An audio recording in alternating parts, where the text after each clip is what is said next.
Welcome back to another random snorkeling adventure.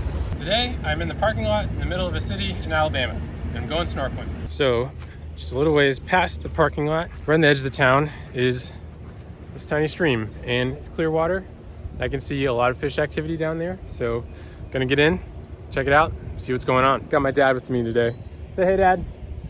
Hey, Justin. I'm gonna get suited up, get my camera ready, and I'll see you guys underwater.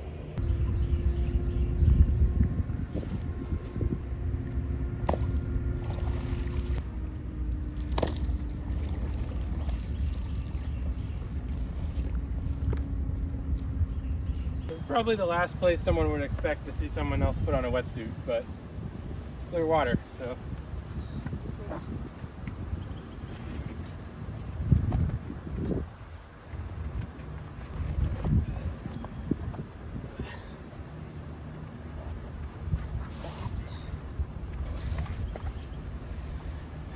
The creek is only like a foot or two deep in the deepest spot, so don't need flippers, but got my creek wading shoes on.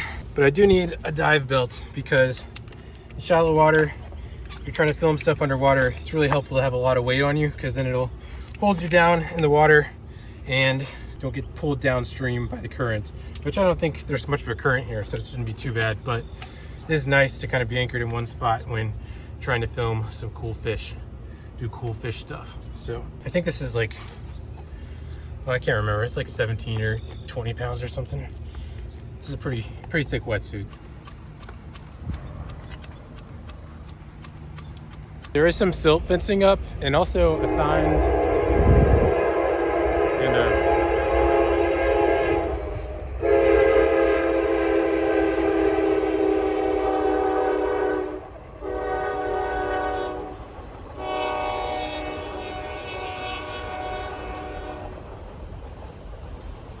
and a railroad. The silt fencing and then also this no mowing sign is a good thing because the silt fence can keep, sediment from washing from the development around the city areas into the stream. And then also not mowing, of course, protects the riparian zone, but I mean, this part, the riparian zone is kind of shot anyway, but better than nothing. But it's been pretty hard to protect these, fragile freshwater systems that are really smack dab in the middle of the city. But seeing some effort, of course, is better than nothing. We'll get in the water and see how it's going.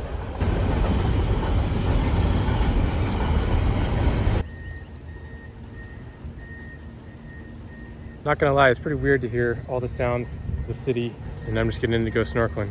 That's what it's like in these urban aquatic environments.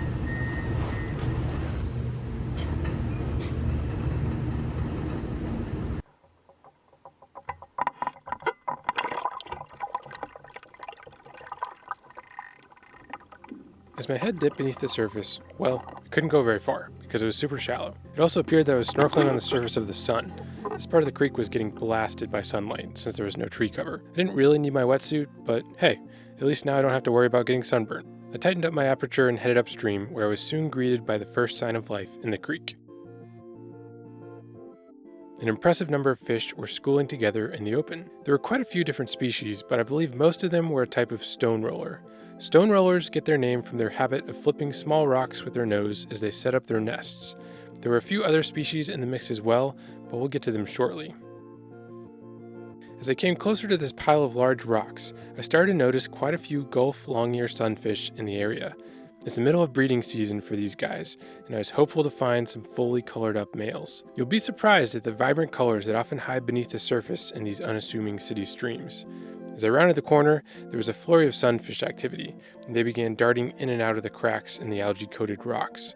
The contrast of the dark cracks and harsh sunlight, however, made it pretty difficult to see, but I did notice a brilliant male sunfish in the distance, guarding something. It would periodically pop out from its little shelter and scare other fish away, but the area was too tight for my camera and I couldn't get the lighting quite right, so I just had to watch from a distance. I was hopeful I'd find another male in a better spot to film farther upstream. Aside from the thin coat of algae on everything, there wasn't a lot of vegetation in the creek. I did see a decent bit of milfoil, however. but I think this is the invasive Eurasian milfoil species. There are some native milfoil species, however, so never pull up any plant unless you can confidently ID it as invasive. But I was suspicious because it was growing in a pretty disturbed area. But since I wasn't sure, I left it as it was and continued on my way. I watched the schooling stone rollers for a little bit longer and began to pick out a few of the other species. There are a few hogsuckers hanging out in the bottom of the crowd, but they were pretty shy and would quickly jet off with a flash of their orange fins. Despite the fact that this little area was popping fish-wise, I decided to look for a shadier section of the creek. And then this happened.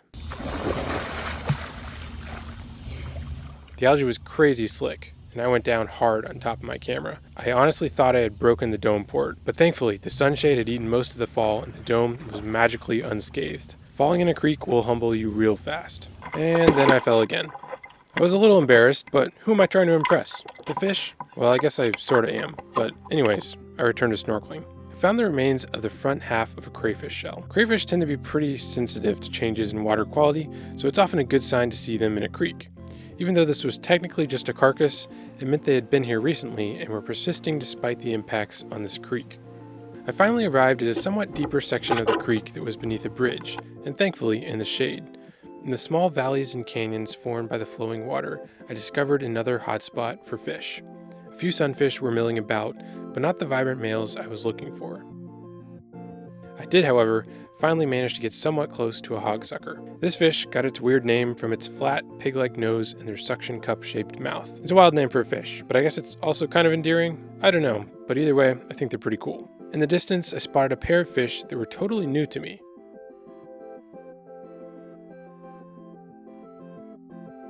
They were oddly long and had black stripes over yellow and orange colored body, kind of like a tiger. These fish were constantly on the move, and it took quite some time to get close enough to them for a decent shot. Eventually, I was able to determine them to be mobile log perch. Log perches are a type of darter, and most of them are colored like tigers, with an unusually cone-shaped head. These fish will brace themselves against the bottom with their pectoral fins and use their weirdly shaped snout as a tool to pry up and flip small rocks in order to find their prey.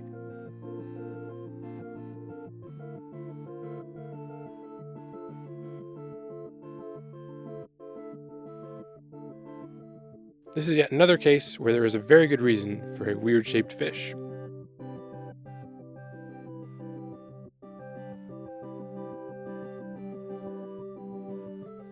As I lay there under the bridge, I noticed a small shape that kept appearing and disappearing in front of my mask. This fish was wide out in the open and would occasionally come cruising by at head level as it patrolled the water column for suspended insects. This is the blacktail shiner. This minnow doesn't get quite as colorful as other shiners, but in breeding season they develop a prominent black spot at the base of their tail fin. The males also turn a somewhat silvery blue color. It was fun to watch it glide and cut through the water with ease, as it inspected any and all promising mystery items that drifted by in the current. And then I got distracted with this really cool bass. I then refocused and honed back in on the sunfish. There are a few slightly colored up males swimming about, but with it being breeding season, I knew I should be able to find some on a nest, and fully colored up. You might think the brilliant colors are mostly for ocean-dwelling fish, but Longear sunfish will prove you wrong. And the plan is to show that, but first I have to find a full-blown male. I turned back and headed downstream, but continued scouring the edge of the creek. And then finally, I found one. A shy male was cautiously observing me from the side of the creek, hanging out over its nest, which was a shallow depression of colorful rocks on the bottom of the creek. The turquoise blue highlights and orange-red colors of this fish were stunning. As he gathered his courage and approached me again, a group of smaller sunfish flooded into the area.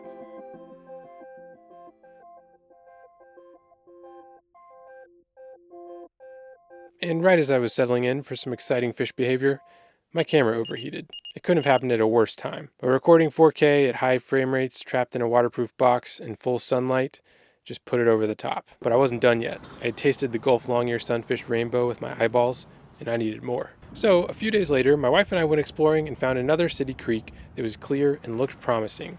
Beneath a very busy highway bridge, I set out to snorkel once again, this time with a cooled-off camera. But I didn't even have to stick my head underwater to find the sunfish. Even from the shore of the creek, I could see colored-up males circling above their little crater nests. So I laid down in the cool water, set up beside a promising-looking nest, and waited.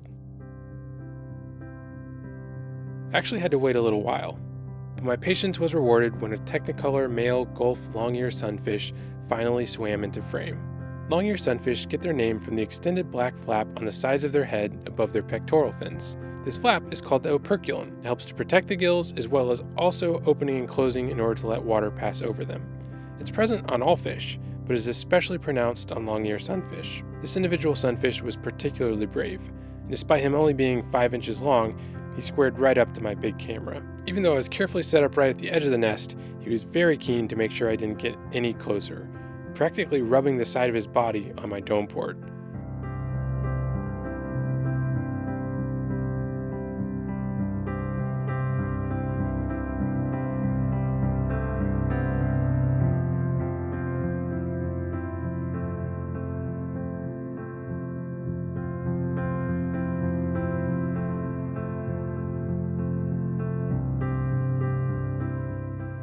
I very quickly realized why.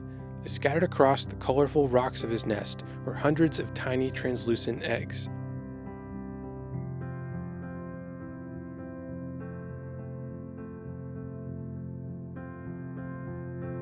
This fish dad had an awful lot to protect, and he was ready to defend his young from any and all threats.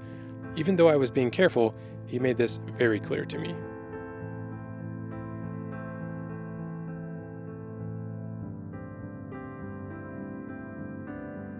This nest was in an ideal location, as it was protected on the backside by a boulder and the edge of the creek.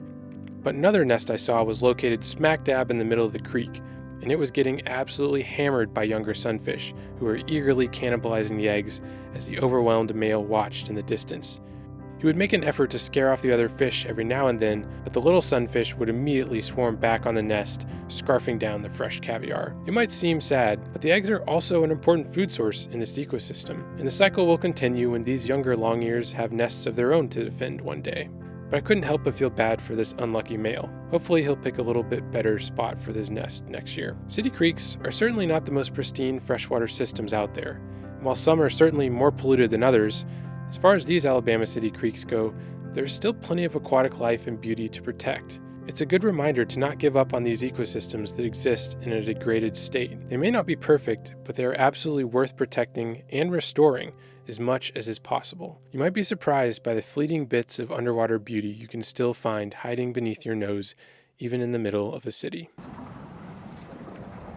But now it was time for me to head back to shore and travel back in time to the first creek, in order to end my urban snorkel.